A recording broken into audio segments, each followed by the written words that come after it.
প্রিয় শিক্ষার্থীবৃন্দ, আসসালামু আলাইকুম। আমি Mohammad Rabiul Awal, assistant professor, Moulvibazar government women college, Moulvibazar. আমি আজকে একাদশ শ্রেণীর হিসাব বিজ্ঞান প্রথম পত্রিকায় ক্লাস নিব। আমার এই ক্লাসে তোমাদের সবাইকে স্বাগত জানাচ্ছি। দুর্গাপূজার বন্ধের কারণে আমরা গত সোমবারের ক্লাসটি নিতে পারিনি। সেই হিসেবে আজকে প্রায় 2 সপ্তাহ পর তোমাদের সাথে আমি ক্লাসে উপস্থিত হয়েছি। 2 সপ্তাহ আগে আমি তোমাদেরকে যে ক্লাসটি নিয়েছিলাম সেই ক্লাসের বিষয়বস্তু ছিল লেনদেনের সাথে সম্পৃক্ত যে হিসাবগুলো আছে সেই হিসাবগুলোর ডেবিট এবং ক্রেডিট নির্ণয় কীভাবে করা হয় সেটা আমি তোমাদের সাথে আলোচনা করেছিলাম। তারও আগের ক্লাসে আমি বিভিন্ন লেনদেনের প্রভাব কীভাবে হিসাব সমীকরণের বিভিন্ন উপাদানের উপর পড়ে সেটা উদাহরণসহ তোমাদেরকে দেখিয়েছিলাম। তো বিগত 2টি ক্লাসের আলোকে আজকে আমরা একটা ব্যবহারিক সমস্যা সমাধান করব। আমি আশা করছি তোমরা মনোযোগ সহকারে আজকের এই ক্লাসটি উপভোগ করবে এবং আমি যা বলবো তা বুঝতে সক্ষম হবে। তো চলো আমরা শুরু করি। আমরা যে প্রশ্নটি সমাধান করব এখন, এটা যশোর বোর্ডের 2017 সালের একটি প্রশ্ন, কিছুটা পরিবর্তিত রূপে এখানে উপস্থাপন করা হয়েছে। তো আমরা প্রথমে প্রশ্নটি পড়ি। জনাব মুস্তাফিজুর রহমান 2016 সালের 1 জানুয়ারি নগদ 1,50,000 টাকা এবং 75,000 টাকা মূল্যের কম্পিউটার নিয়ে আইনি ব্যবসা আরম্ভ করেন। উক্ত মাসে তার ব্যবসায়ের অন্যান্য ঘটনাগুলো ছিল নিম্নরূপ: তিনি জানুয়ারি 3 তারিখে 50,000 টাকা মাসিক বেতনে একজন ম্যানেজার নিয়োগ করলেন। 9 তারিখে ধারে আসবাবপত্র ক্রয় করলেন। 11 তারিখে মক্কেলদেরকে নগদে আইনি সেবা দিলেন। 15 তারিখে মক্কেলদের ধারে আইনি সেবা দিলেন। 20 তারিখে জনতা ব্যাংক হতে ব্যক্তিগত প্রয়োজনে ঋণ গ্রহণ করলেন। 25 তারিখে ম্যানেজারকে চলতি মাসের বেতন পরিশোধ করলেন। 28 তারিখে ধারে ক্রয়কৃত আসবাবপত্রের মূল্য পরিশোধ করলেন এবং 31 তারিখে জানুয়ারি মাসের অফিস ভাড়া পরিশোধ করলেন। এখন এই ঘটনাগুলো বা লেনদেনগুলো থেকে আমরা কি করব? করণীয় 1 বা ক, ব্যবসায়িক লেনদেন নয় এমন ঘটনাসমূহ চিহ্নিত করে মোট পরিমাণ নির্ণয় করো। অর্থাৎ এখানে যে 1টা 2টা 3টা 4টা 5টা 6টা 7টা 8টা ঘটনার কথা এখানে উল্লেখ করা আছে। এই ঘটনাগুলোর মধ্যে যেগুলো লেনদেন নয় সেগুলোর পরিমাণ নির্ণয় করতে বলছে আমাদেরকে করণীয় কতে। তো চলো আমরা সেটা করি। প্রথমে আমরা 3 তারিখে দেখি। 50,000 টাকা বেতনে একজন ম্যানেজার নিয়োগ করলেন। তো এখানে শুধুমাত্র ম্যানেজার নিয়োগ করা হয়েছে, এখনও ম্যানেজারের বেতন পরিশোধ করা হয় নাই বা ম্যানেজার থেকে কোনো ধরনের সেবাও গ্রহণ করা হয় নাই। সুতরাং এই 3 তারিখের ঘটনার ফলে কারবারের আর্থিক অবস্থার কোনো পরিবর্তন ঘটেনি, তাই এটি লেনদেন হিসাবে অন্তর্ভুক্ত হবে না। সুতরাং এই 3 তারিখের ঘটনাটি লেনদেন নয় এমন ঘটনার অন্তর্ভুক্ত হবে। তো আমরা সেখানে লিখব মাসিক বেতনে ম্যানেজার নিয়োগ 50,000 টাকা। তারপর 9 তারিখেরটা আসবাবপত্র ক্রয়, এটা লেনদেন। নগদে আইনি সেবা, এটাও লেনদেন। ধারে আইনি সেবা, এটাও লেনদেন। ব্যক্তিগত প্রয়োজনে ঋণ গ্রহণ করা হলো 20 তারিখে। এখানে খেয়াল করে দেখো, ঋণটা গ্রহণ করা হয়েছে ব্যক্তিগত প্রয়োজনে।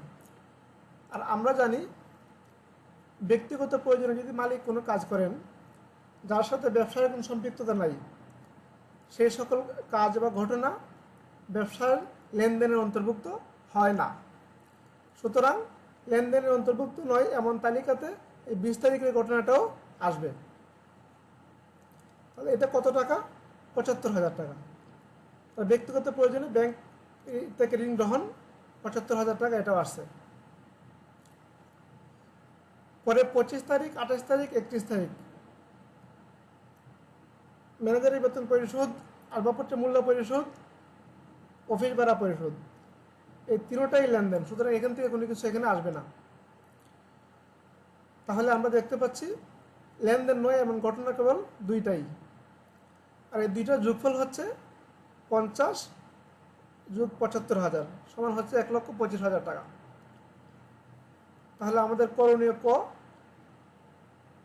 শেষ হয়ে গেল। এখন খতে কি বলা হয়েছে দেখি।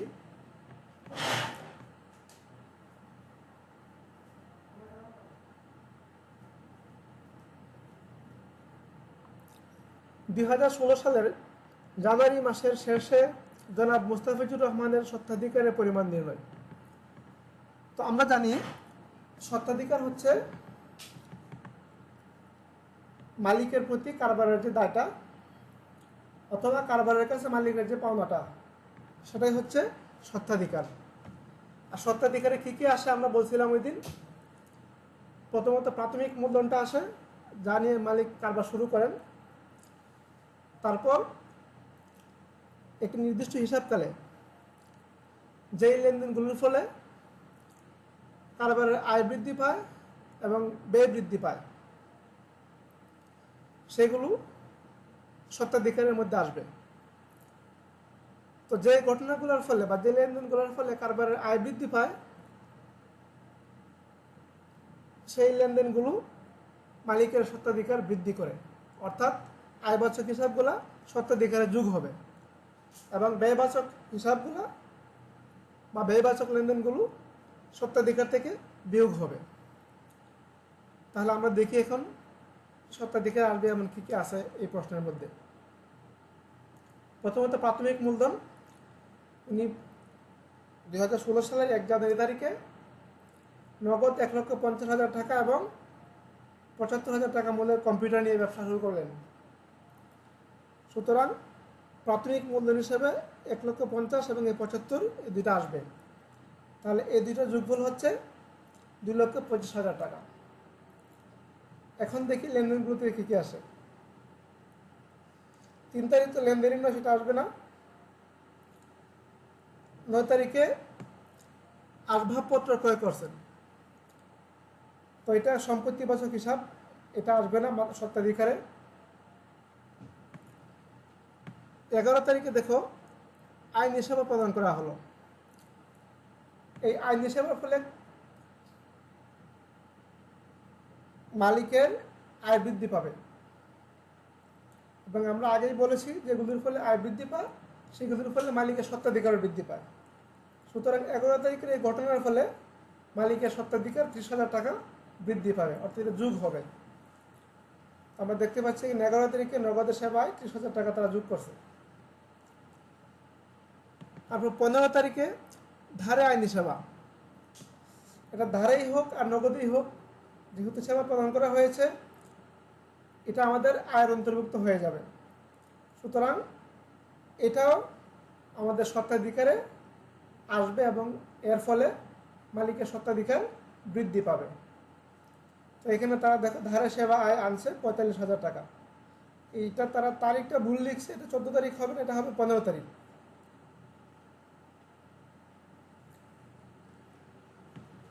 তারপর আসো 20 তারিখের ঘটনা তো আসবে না। 25 তারিখে দেখি ম্যানেজারের বেতন পরিশোধ। তো ম্যানেজার বা কর্মচারীর বেতন হচ্ছে কারবারের জন্য খরচ বা একটা ব্যয়বাচক হিসাব। আমরা আগেই বলেছি এই ব্যয়বাচক হিসাবের ফলে মালিকের মালিকানা সত্ত্ব হ্রাস পাবে। তাহলে সেটা 25 তারিখেরটা বেতন পরিশোধ এবং হ্রাস পেলে সেটা কী হবে, মাইনাস হবে। এই জন্য তারা এখানে মাইনাস হিসেবে সেটাকে আনছে। তারপর দেখি 28 তারিখে ধারে ক্রয়কৃত আসবাবপত্রের মূল্য পরিশোধ। এটা সম্পদের সাথে, সম্পদ এবং ব্যয়ের সাথে সম্পৃক্ত, সুতরাং এটা আসবে না। 31 তারিখে অফিস ভাড়া, এটা হচ্ছে ব্যয়বাচক হিসাব এবং এর ফলে কারবারের ব্যয় বৃদ্ধি হয়েছে, ফলে মালিকের স্বত্বাধিকার হ্রাস পাবে।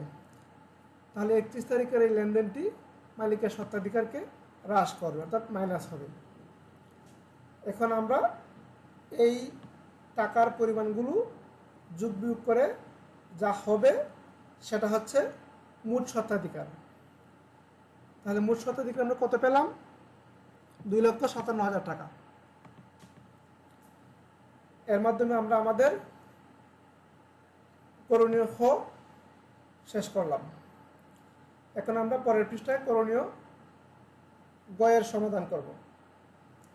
তো তোমাদের বোঝার সুবিধার্থে আমি এই দ্বিতীয় পৃষ্ঠাতেও প্রশ্নটি পুনরায় কপি করে নিয়ে এসেছি, যাতে আমাদেরকে বারবার উপরে যেতে না হয়। চলো তাহলে আমরা এখন গয়ের সমাধান করি। গতে কি বলছিল? যে বিবরণী ছকে হিসাব সমীকরণের উপর লেনদেনের প্রভাব দেখাও। তো এখানে বলে দিছে ছকের মাধ্যমে দেখাইতে হবে, এর জন্য আমাদেরকে প্রথমে একটা টেবিল বা ছক আঁকতে হবে। এখন এখানে একটা জটিলতা হচ্ছে, এই টেবিল বা ছকে কয়টা ঘর হবে এটা আমরা আগে থেকেই বলতে পারি না। কিছু জিনিস সুনির্ধারিত, সেগুলো থাকবেই, যেমন তারিখের জন্য একটা ঘর থাকবেই, মন্তব্যের জন্য একটা কলাম থাকবেই, মালিকানা সত্ত্ব বা দায়ের জন্য একটা কলাম থাকবেই, কারণ প্রতিটা ব্যবসায়ী মালিকানা সত্ত্ব থাকে। আর দায় হচ্ছে কারবারের একটা স্বাভাবিক ঘটনা, সুতরাং দায়ের জন্য আমাদের একটা ঘর রাখতে হবে। তবে এই দায়ের কলামের অধীনে আরও একাধিক কলাম আসতে পারে, কারণ আমরা জানি দায় শুধু এক প্রকার নয়, বিভিন্ন প্রকার দায় আসতে পারে। যদিও আমাদের এই অঙ্কে আমরা দেখতে পাচ্ছি শুধু একটাই দায়, সেটা হচ্ছে পদেয় হিসাব। তো ভিন্ন ভিন্ন প্রশ্নে আরও একাধিক দায় থাকতে পারে, সুতরাং আমরা জেনে নিলাম দায়ের জন্য একাধিক ঘর লাগতে পারে। তারপর সম্পদ, সম্পদের ক্ষেত্রে একই কথা প্রযোজ্য। প্রথমে আমরা সমস্ত সম্পদের জন্য একটা হেডিং কলাম নিলাম। এখন এই হেডিং কলামের অধীনে আরও কতগুলা সাব কলাম আমাদেরকে নিতে হবে, কারণ আমরা জানি সম্পদেরও বিভিন্ন প্রকারভেদ আছে। আমাদের এই প্রশ্নে আমরা 4 প্রকার সম্পদ দেখতে পাচ্ছি: নগদ, অফিস সরঞ্জাম, আসবাবপত্র এবং প্রাপ্য হিসাব। এই জন্য এখানে সম্পদের অধীনে 4টা কলাম তারা দিয়েছে। তো এটা অন্যান্য প্রশ্নে 3টাও হতে পারে, 5টাও হতে পারে, আবার বেশিও হতে পারে, কমও হতে পারে। সুতরাং এই সম্পদের অধীনে কয়টা ঘর হবে এটা যেহেতু আমরা আগে থেকে বলতে পারতেছি না, আমরা আগে থেকেই ঘরগুলো নির্দিষ্ট করব না। তবে আমরা যে কাজটা করতে পারি এটা হচ্ছে, সম্পদের অধীনে আমরা একটি বড় করে একটি কলাম রাখতে পারি। পরবর্তীতে আমরা যখন প্রশ্ন পড়ব, প্রশ্ন পড়ে আমরা যখন একটার পর একটা সম্পদ আসবে, তখন আমরা এই একটার পর একটা আবার সাব কলাম আমরা এইভাবে টেনে টেনে রেখে দিব। এই জন্য প্রথমেই সম্পদের জন্য একটা বড় ঘর নিতে হবে। একই কথা দায়ের জন্য প্রযোজ্য। তবে সচরাচর দায়ের পরিমাণটা সম্পদের চেয়ে কম থাকে। আর উদ্বৃত্তের জন্য একটা ঘর আমরা রাখবো, তবে কোনো কোনো বইয়ে উদ্বৃত্তের জন্য ঘর রাখা হয় না। ইচ্ছা করলে তোমরাও বাদ দিতে পারো, আবার দিতেও পারো, এটা তোমাদের ইচ্ছাধীন বিষয়। তো ঠিক আছে, আমরা চলো এখন সমস্যার সমাধান করি। প্রথমে আমরা 1 তারিখে যে বিবরণটা দেওয়া আছে তার আলোকে আমরা কী কী পাই সেটা দেখব। এখানে কী কী আছে? নগদ হচ্ছে 1,50,000 টাকা, 75,000 টাকা মূল্যের হচ্ছে কম্পিউটার। তাহলে সম্পদের অধীনে এই 2টা জিনিস আসবে। আর প্রাথমিক মূলধন হিসেবে মালিকানা সত্ত্ব বা স্বত্বাধিকারের অধীনে এই 2টার যোগফলটা আসবে। তাহলে দেখি আমরা এখানে কি করছে তারা। 2016 সালে যাদের 1 তারিখে নগদের করে 1,50,000 টাকা, আর কম্পিউটারকে আমরা কম্পিউটার না লিখে অফিস সরঞ্জাম লিখব। এখানে হচ্ছে ৭৫,০০০ টাকা, আর এই দুইটা যোগফল হচ্ছে ২,২৫,০০০ টাকা। তারপর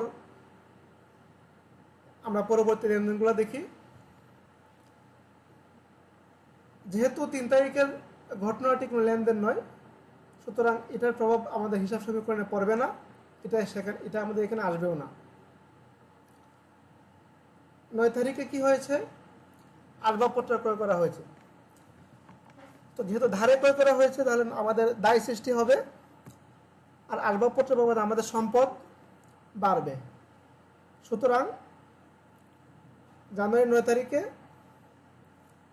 আমরা আসবাবপত্রের অধীনে সম্পদের মধ্যে ৩৫,০০০ টাকা বাড়াবো, আর যেহেতু এটা ধারে কিনছে, সুতরাং দায়ের ঘরেও পদের হিসাব বাবদ আমরা ৩৫,০০০ টাকা বাড়াবো।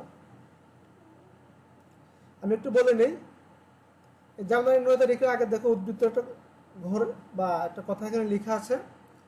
এই উদ্ধৃতটা হচ্ছে প্রতিটি লেনদেনের পরে আমাদের প্রতিটি হিসাবে এর ব্যালেন্স বা জের কত দাঁড়ায় সেটা আমরা এখানে লিখব। যেমন ধরো জানুয়ারি ১ তারিখে নগদে ১,৫০,০০০ টাকা আসার পরে আমার নগদের উদ্বৃত্ত বা জের হয়েছে ১,৫০,০০০ টাকা, অফিস সরঞ্জাম হয়েছে ৭৫,০০০ টাকা, আর মালিকানা সত্ত্ব হচ্ছে ২,২৫,০০০ টাকা। তো তোমরা যদি উদ্বৃত্তের জন্য এই কলামটা ব্যবহার করো, তাহলে প্রতিটা তারিখেই এই তোমাদের উদ্বৃত্তটা যোগ করে দেখাতে হবে। আর যদি এই কলামটা তোমরা ব্যবহার না করো, তাহলে এখানেও তোমাদের প্রতি তারিখে তারিখে এই অ্যামাউন্টের টাকাটা একবারে লেখার দরকার লাগবে না। একদম সবার শেষে তোমরা একবারে মাসের শেষ তারিখে যোগ করে ফেলবে বা যোগ বিয়োগ করে ফেলবে। তো যাই হোক, এখানে যেহেতু উদ্বৃত্ত দেওয়া আছে, আমরা তাই দিলে কিভাবে দিতে হবে সেটাই আমরা বলি। তাহলে ৯ তারিখের লেনদেনের ফলে আমাদের উদ্বৃত্ত কি দাঁড়াবে? নগদ যা ছিল ১,৫০,০০০ তাই থাকবে, অফিস সরঞ্জাম ৭৫,৭৫ থাকবে, আসবাবপত্রে আগে ছিল না, 0 ছিল এখানে, এখন ৩৫,০০০ টাকা যোগ হওয়ার ফলে উদ্বৃত্ত দাঁড়াইছে ৩৫,০০০ টাকা। দায়ের যোগফল হলো ৩৫,০০০, মালিকানা সত্ত্ব যা ছিল সেটাই থাকবে, ২,২৫,০০০ টাকা। আচ্ছা, এখন এখানে মন্তব্যের কলামে আমরা কখন লিখবো সেটা একটু বলে নিই। যেই লেনদেনগুলোর ফলে বা যেই লেনদেনগুলোর প্রভাব মালিকানা সত্ত্বের ঘরে পড়ে, সেইগুলোর জন্য মন্তব্য লিখতে হবে। আর যেই লেনদেনগুলোর প্রভাব মালিকানা সত্ত্বের মধ্যে পড়ে না, সেইগুলোর জন্য মন্তব্য কলামে কোনো কিছু লেখার প্রয়োজন নেই। যেমন দেখো, ৯ তারিখের লেনদেনের ফলে শুধু আসবাবপত্র অর্থাৎ সম্পদের উপর প্রভাব পড়ছে এবং দায়ের ঘরে প্রভাব পড়ছে, মালিকানা সত্ত্বে কিন্তু কোনো প্রভাব এখানে পড়ে নাই। এই জন্য আমরা এই লেনদেনের জন্য কোনো মন্তব্য লিখি নাই। ওকে, এখন আসো ১১ তারিখে। মক্কেলকে আইন হিসাবে দেওয়া হলো ৩০,০০০ টাকা এবং নগদে দেওয়া হয়েছে, তাহলে নগদ টাকা বাড়বে। আর সেবার ফলে আয় বৃদ্ধি পাইছে, আমরা আগেই বলছি আয় বৃদ্ধি পেলে সেটা কোথায় যাবে? মালিকানা সত্ত্বে যাবে, এবং আয় বৃদ্ধির ফলে মালিকানা সত্ত্ব বৃদ্ধি পাবে।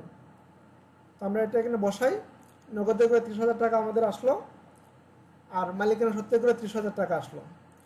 এই ৩০,০০০ টাকা যোগ হওয়ার ফলে আমরা দেখি উদ্বৃত্ত কে দাঁড়াইছে, এটা আগে ১,৫০,০০০ ছিল, এটা এখন ১,৮০,০০০ হবে।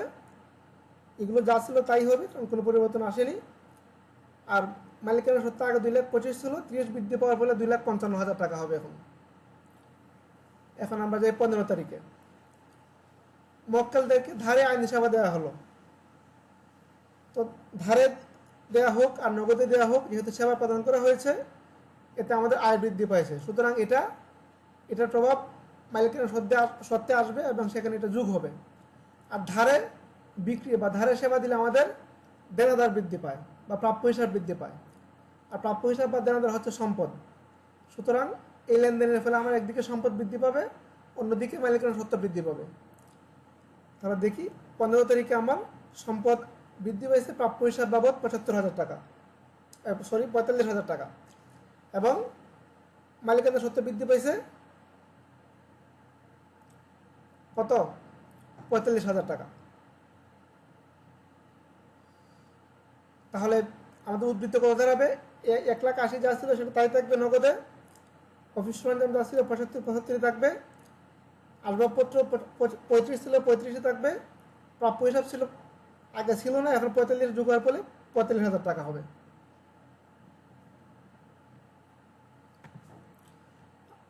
আর মালিকানা সত্ত্ব আগে 2,55,000 ছিল, এখন 45 বৃদ্ধি পাওয়ার ফলে 3 লাখ টাকা হবে। এখন আসো 20 তারিখের ঘটনা, যেহেতু লেনদেন নয় এটা এখানে আসবে না। 25 তারিখে ম্যানেজারের বেতন পরিশোধ করছে। বেতন হচ্ছে কারবারের জন্য খরচ, এর ফলে কারবারের খরচ বৃদ্ধি পাইছে, সুতরাং মালিকানা সত্ত্ব হ্রাস পাবে 25,000 টাকা। আর যেহেতু নগদে পরিশোধ করছে, সুতরাং আমার নগদ টাকা কমবে 25,000 টাকা। তো সম্পদের অধীনে নগদ থেকে বিয়োগ হবে 25,000, এবং মালিকানা সত্ত্বের অধীনে বিয়োগ হবে 25,000 টাকা। এটা যেহেতু নগদে পরিশোধ করছে, সুতরাং মন্তব্যের কলামে সেটা আসছে বেতন ব্যয় হিসাবে। তো এই 25 তারিখের লেনদেনের ফলে আমাদের উদ্বৃত্ত কী দাঁড়াবে? 1,80,000 থেকে 25 বাদ দিলে থাকবে 1,55,000। আর অফিস সরঞ্জাম, আসবাবপত্র, প্রাপ্য হিসাব যা ছিল তাই থাকবে, দায়ে কোনো পরিবর্তন আসেনি, সুতরাং যা ছিল তাই থাকবে। মালিকানা সত্ত্ব থেকে 25,000 টাকা হ্রাস পাওয়ার ফলে আমার 3 লাখ থেকে 25 বাদ দিলে থাকবে 2,75,000 টাকা। 28 তারিখে কী হয়েছে দেখি। ধারেকৃত আসবাবপত্রের মূল্য পরিশোধ করা হলো 25,000 টাকা। এই যে 9 তারিখে আমরা ধারে কিনেছিলাম 25,000 টাকার আসবাবপত্র, এটার মূল্য আমরা 28 তারিখে পরিশোধ করছি। তো এর ফলে কি হবে? আমার একদিকে দায় কমবে, অন্যদিকে নগদ টাকা কমবে। তাহলে আমাদের 28 তারিখে নগদ টাকা কমছে 25,000 টাকা, আর অন্যদিকে দায় কমছে 25,000 টাকা। তাহলে উদ্বৃত্ত কী থাকবে? 1,55,000 থেকে 25 বাদ দিলে নগদ থাকবে 1,30,000 টাকা, আর অফিস সরঞ্জাম, আসবাবপত্র, প্রাপ্য হিসাব আগে যা ছিল তাই থাকবে, দায় ছিল 25, এখান থেকে 25 বাদ দিলে 10,000 টাকা থাকবে। আর মালিকানা সত্ত্বে যেহেতু কোনো প্রভাব পড়েনি, আগে যা ছিল 2,75,000, এখনো 2,75,000 থাকবে। সর্বশেষ লেনদেন হচ্ছে 31 তারিখে অফিস ভাড়া পরিশোধ 18,000 টাকা। এই লেনদেনের ফলে আমাদের কারবারের ব্যয় বৃদ্ধি পাইছে, সুতরাং মালিকানা সত্ত্ব হ্রাস পাবে 18,000 টাকা। আর যেহেতু নগদে পরিশোধ করছে, আমার নগদ টাকা কমবে 18,000 টাকা। এটা আমরা বসাই। 31 তারিখে নগদ থেকে 18,000 বিয়োগ হয়েছে, এবং মালিকানা সত্ত্ব থেকে 18,000 টাকা বিয়োগ হয়েছে। উদ্বৃত্ত কী থাকবে? 1,30,000 থেকে 18,000 বাদ দিলে 1,12,000 টাকা থাকবে নগদ। অফিস সরঞ্জাম যা ছিল 75 থাকবে, আসবাবপত্র 35,000 ছিল 35,000 থাকবে, প্রাপ্য হিসাব 45,000 ছিল 45,000 থাকবে। এটা 10 ছিল 10ই থাকবে, এবং মালিকানা সত্ত্ব 2,75,000 থেকে 18 বাদ দিলে 2,57,000 টাকা থাকবে। এখন সর্বশেষ আমরা সম্পদের পাশের উদ্বৃত্তগুলো যোগ করব। এই সবগুলো যোগ করলে হয় 2,67,000 টাকা, এবং দায় ও মালিকানা সত্ত্বের উদ্বৃত্ত যোগ করব। যোগ করলে হয় 2,67,000 টাকা। যখন আমাদের দুই পাশ মিলে যাবে, তখন বুঝবো যে আমাদের অঙ্কটা ঠিক হয়েছে। আর না মিললে বুঝবো যে আমরা কোথাও যোগ বিয়োগে ভুল করেছি। তো এই ছিল তোমাদের সাথে আমার আজকের ক্লাস। তো আজকে এই পর্যন্তই থাক। আমরা আগামী ক্লাসে আরও একটি ব্যবহারিক সমস্যা সমাধান করব। তোমাদের সবাইকে আমি অগ্রিম আহ্বান জানাচ্ছি, তোমরা আগামী ক্লাসে উপস্থিত থাকবে। তো সেই পর্যন্ত তোমরা সবাই ভালো থাকো। ধন্যবাদ সবাইকে।